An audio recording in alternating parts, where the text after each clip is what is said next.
Oh, that's that guy. I think you're parking.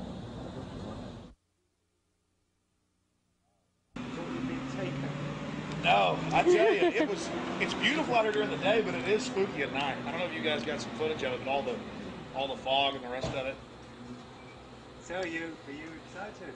Oh yeah, I really want to check into some maps and things, and I'm willing. I mean, hiking into 2,700 acres is not too hard.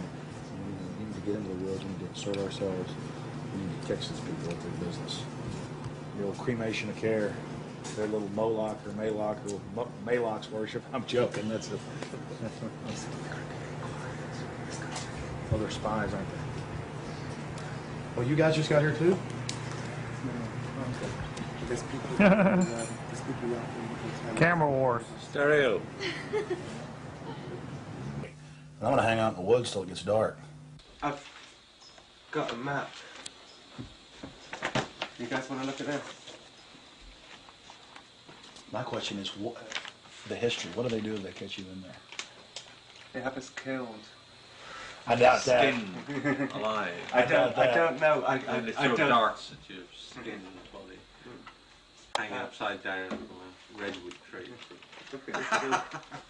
I doubt that.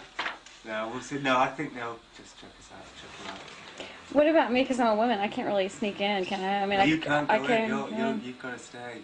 I've got to stay. Yeah. I've got to stay behind in the spooky Occidental Lodge. My only question is there a fence all the way around the property? No, just trees. Okay, here's the big question. What farmers or ranchers living here are going to blow my ass off if they see me sneaking across? Because I have no problem. If there's a road, if I can be shown a way to insert myself into this with Hanson. But then I need to know where the cremation of care, what day they're supposed to do it, where this pond is. Tomorrow night at dusk. That would mean that from the area, and this will actually take some real planning because I didn't have these maps like you guys do. I'm gonna need to know where I'm supposed to get in here at. Where there's a road, where. Well, this guy tonight will give you a really good briefing. Yeah, this guy tonight knows everything. You think you can trust him? Mm-hmm. Well, yeah. We'll be the judge of that. I'm not gonna end up tied down on a pentagram with Henry Kissinger's fat belly hanging over while he's naked with a big dagger, am I? I just want to make sure that's a joke. Just a thought is very. Oh, like Governor Bush running around in a pink tutu, foaming at the mouth with a purple wig on, am I? No. Supposedly I hear that's what they do, so. I don't know. I think they do these things, but the question is why? And these power brokers, which bomb innocent countries and slaughter people and pump the food chain full of garbage and just everything else they do, it's probably something fun for them. And they really get off on being bad little boys. And rule the world. I mean, this is for some people this is the secret room. Well, I mean, certainly in the whole class system, it's the pleasures of class. And now what class is, the power that you have is something different. And to me, I mean, from my research of Bohemian Grove, and you guys have obviously done more, I've read a lot of mainstream articles, alternative, talked to people, talked to some guests. It's really where people go in there to do whatever they want to do. So there are probably people sitting around fishing and probably people sitting around doing something completely different. Yeah, that looks like it could be a fun. Yeah. Okay, there's the stage. Right, that's where the talks happen. Because they've got this amphitheatre, and they have these kind of talks, and this is where George Bush gives talks and people like that on this stage. Oh look, there's the lake. There you go. Lakeside talks. There's the lake. There's the shrine. See? Right there. That's where. Honey, come get a shot of this. Now, where's this river? This is near the Russian River. Can you see it? Now, see, here's the shrine of their devil owl, which they even admit has its roots in like Babylon and the Druids had them and everything else. So all over the world, this weird owl shows up. Some cultures they've thrown children inside the bowels of this burning owl. That's historical. We've all read in the Bible about throwing your children to idols. inside their, you know. So it's weird behavior, definitely, so it needs to be investigated. And plus, it gets the adrenaline up. Thrill seekers have to have more. But here you go, honey. Right here at the shrine. You can zoom in on that, Mike. I'm saying honey to my girlfriend, Violet, not Mike here. We're getting real bohemian now, aren't we? This is, honey, we get a close shot right here. But it did sound like that she's definitely leftward leaning. Then we get into the whole semantical debate about is there a left and a right, and to me there really isn't. There's command and control on one end and anarchy on the other, and I want to be on the middle of the real spectrum. Certainly got to have some control in a complex society and civilization. But all the developments I see are pretty bad towards dehumanization. And now you got the UN demanding everybody sign on to this International Criminal Court. And they're telling the U.S. if we don't sign on, it won't matter. If 60 countries ratify, we'll be under its control. I mean, we're here. We're at global government now. When they're saying they're going to have some world court in the Netherlands that they'll take anybody they want to. These are in fact, I was reading some of the talks that they've given and they've released that the Bohemian Grove has discussed, and it's all population control, world courts. You're talking 20 years ago. So definitely some stuff's going on here that's pretty important.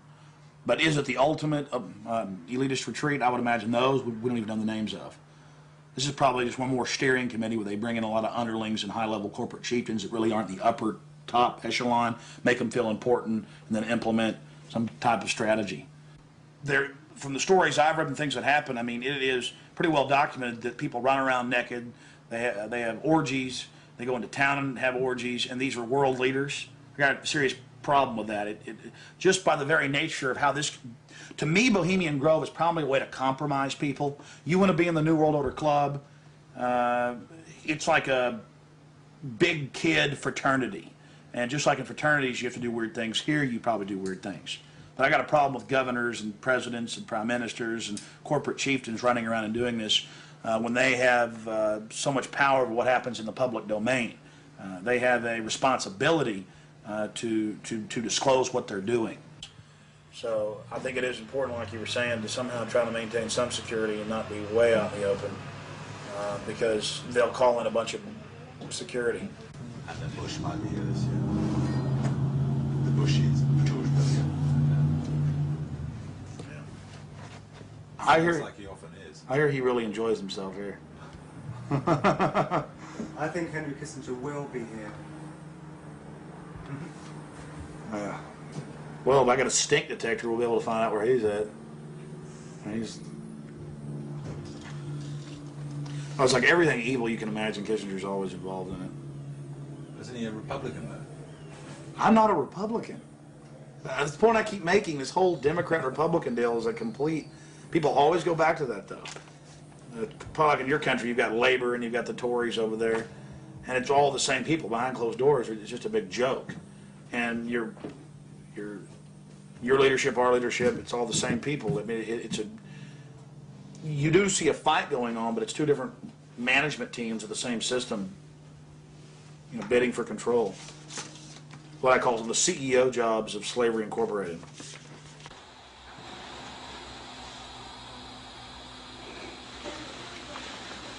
Do you worry for Alex, Violet?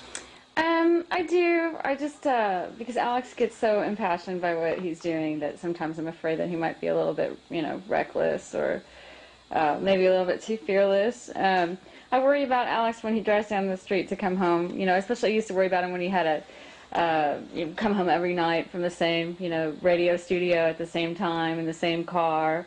And, you know, I worry about him sometimes when he's late getting back in the studio and he doesn't give me a call. I mean, you know, he is putting himself out there, but I think the fact that he's in the public eye as much as he is really, you know, keeps him safe to a certain degree. So maybe something like this is, yeah, well, you know, people might not necessarily know where he is right now, you know, people that listen to the radio or whatever, so it's maybe a little bit more risky, and it's a little creepy at night up here in the woods, you know.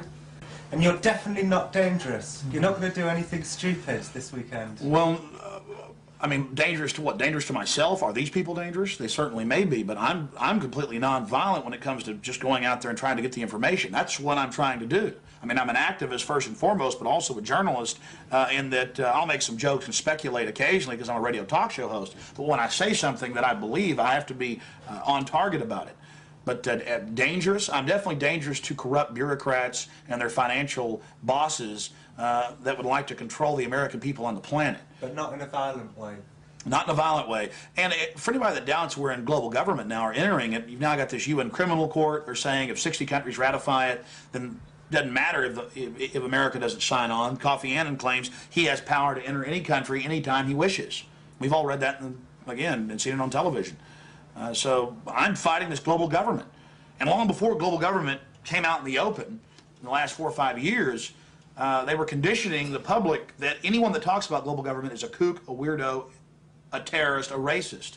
And now they're out on the nightly news saying global government's here, you better accept it, we're getting rid of juries all across the planet. The IMF, the World Bank, basically runs things now. The WTO decides what you can buy and sell and trade on the international market. But see, they've preconditioned us that it doesn't exist. They've preconditioned us that anybody that talks about this stuff and who is against it is a kook or a racist because it doesn't exist. And then everybody's decided, well, I'm going to be culturally cool. I want to be in style. I want to be accepted. So even when they're hearing the news admit it and tell us how great it is, they've already pre-positioned it psychologically that it's not acceptable, it's not kosher to discuss it. Do you see the tactic they're using there? Mm-hmm. 5 years ago, I would laugh when I heard about black helicopters. I would say, I'm about taxes, I'm about corruption, I'm about getting local control back, I'm about states' rights, everything's coming under federal control. I was pretty mainstream, what you'd call so-called conservative. Then I saw the light when black helicopters started going into North Carolina. They started going into Florida. They fired into an all-night restaurant in Miami, just training, firing bullets into a place where people were eating. They started burning buildings. Police chiefs started throwing them out of their towns, San Antonio. All this started happening, and I said, whoa, this is real. And then I realized that I was preconditioned, even as a so-called conservative person who understood that the media lied.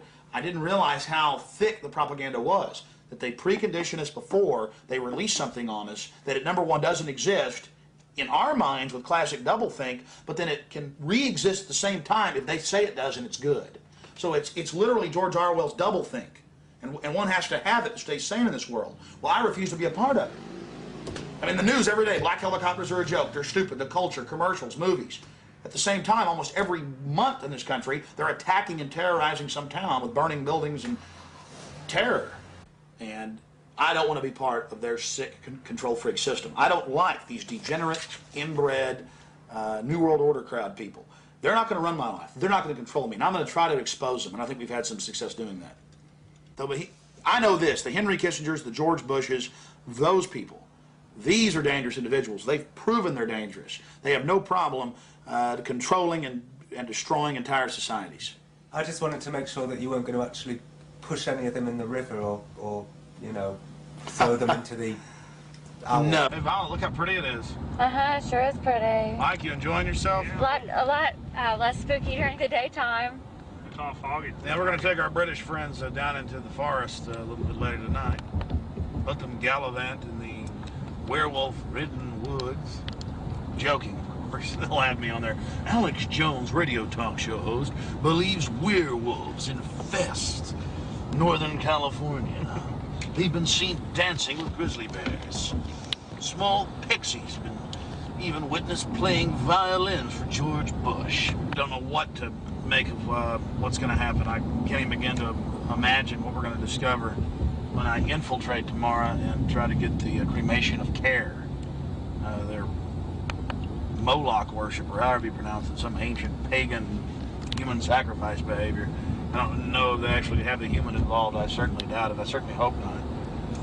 But these globalists and elitists all throughout history, going back to the old empires, they like to, do more and more obscene things to, as some say, get off. So we'll see what develops.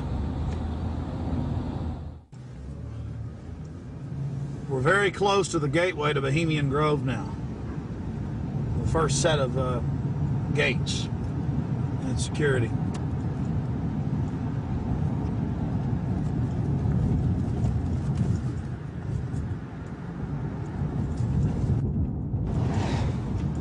They have a small guard check at the front, and then they have a larger second one. Not a through road.